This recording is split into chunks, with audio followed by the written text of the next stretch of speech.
माझं नाव इम्रान नदीम चौधरी आहे. याच्या माध्यमातून मी असं सांगू इच्छितो की 24 तारखेला माझ्याबरोबर चंदननगरमध्ये खूप मोठा इन्सिडेंट झाला होता. 24 तारखेला मी माझ्या सोसायटीमधून निघालो होतो आणि बाहेर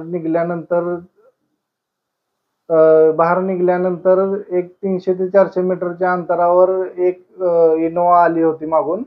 इनोवामध्ये येऊन काही 5-6 जणांनी मला माझी गाडीतून माझं अपहरण केला होता. मग तिथून त्यामध्ये चैतन्य तोरसकर, अजित तोरसकर आणि त्याचे काही सहकारी होते. त्यांनी मला चंदननगरमधून नेऊन अकलूजमध्ये त्यांच्या गोट्यावर नेलं होतं आणि गोट्यावर नेऊन मला माझे सगळे कपडे काढून त्यांनी माझ्यावर मारहाण केली. त्यांनी करताना लोखंडी रॉडचा, बांबूचा, रस्सीचा सगळ्यांचा वापर केला आणि मला बेशुद्ध होऊस्तर त्यांनी मारहाण केली.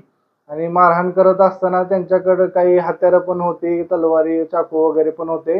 मग त्यातील दोघांनी काय केलं की माझ्यासमोर ते बंदूक वगैरे काढून तिथं शूट केलं त्यांनी आणि शूट करून मला भीती दाखवायचा प्रयत्न केला की तुझ्या गुडघ्यावर मारू का, तुझ्या मांडीवर मारू का, म्हणून मला भीती दाखवली.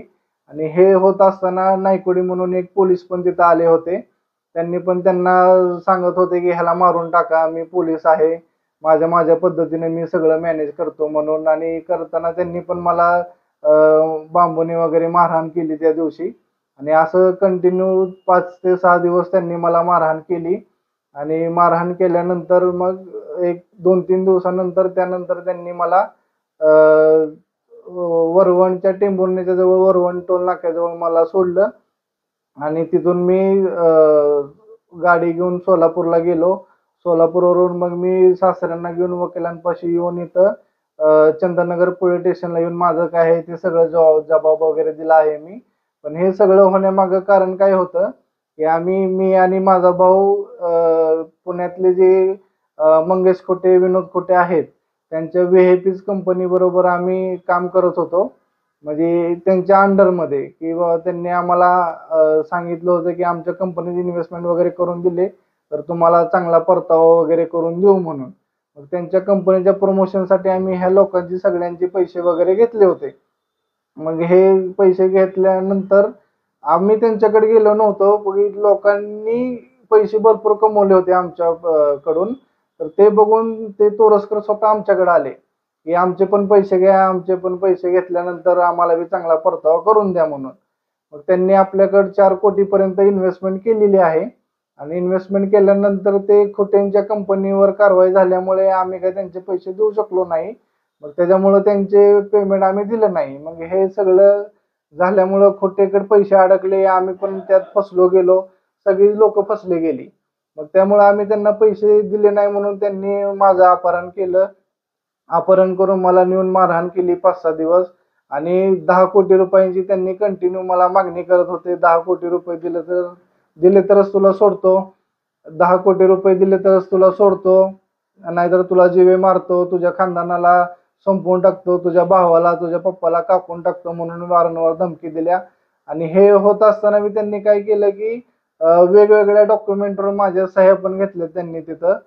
75 माझ्या सह्या घेतलेल्या आहेत वेगवेगळ्या डॉक्युमेंटवर. मला धमकावून, मला पिस्तूल दाखवून धमकावून त्यांनी मला माझ्याकडून त्या डॉक्युमेंटवर सह्या घेतल्या. मला सांगितलं आता तुम्ही संपला, आता ही सह्या झालेत, आता तुझ्यावर आमच्या पद्धतीने आम्ही कारवाई करतो, काय करायचं काय नाही. आणि मोठमोठे अधिकारी, पॉलिटिशियन त्यांच्या ओळखीचे आहेत, त्यांच्या मदतीनं त्यांनी तिथं आम्हाला म्हटले की पूर्ण महाराष्ट्रात कुठं पण जा, पण तुझं कुठं काही चालणार नाही, आमच्या बरोबर सगळेजण आहेत, आम्ही त्यांच्या मदतीने हे करू, तुला बरोबर आम्ही कारवाई करू, हे करू. भरपूर अशा गोष्टी त्यांनी सांगितल्या आणि भरपूर असे पॉलिटिशियन, अधिकारी त्यांच्या बरोबर मिळालेले आहेत.